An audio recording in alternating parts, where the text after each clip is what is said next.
बहल साहब, नाटो टूटेगा। अब कई लोग ये भी कह रहे हैं ग्रीनलैंड के मुद्दे पर ऐसा नहीं कि ट्रंप को मादुरो की तरह से केक वॉक मिल जाने वाला है ग्रीनलैंड में।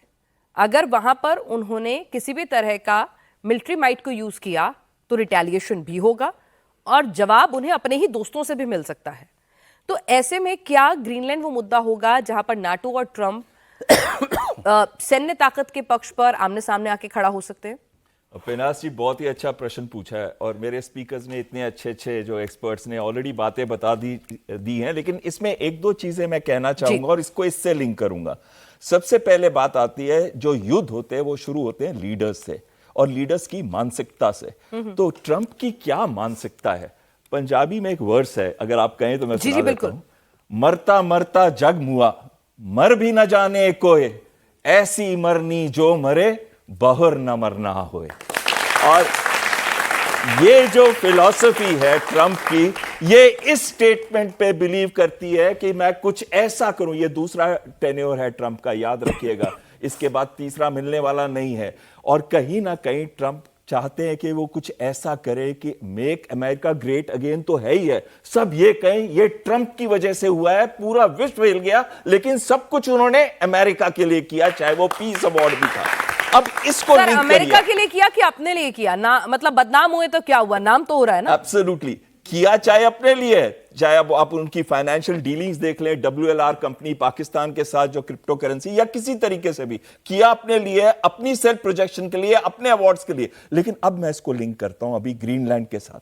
नॉर्मली क्या था, हमेशा हम देखते हैं कोलोनियलिज्म के लिए यूके का नाम देते हैं, हम ब्रिटेन का नाम लेते हैं, स्पेन, पोर्टुगल, फ्रांस का नाम लेते हैं। 18वीं और 19वीं शताब्दी के अंदर भारत 200 साल रहा था।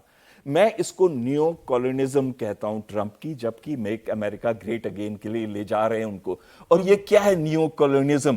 पहले इन्होंने वेनेजुएला लिया, उसका नेचुरल रिसोर्स ऑयल का सबसे बड़ा तेल भंडार, 303 बिलियन बैरल्स है तेल वहां पे।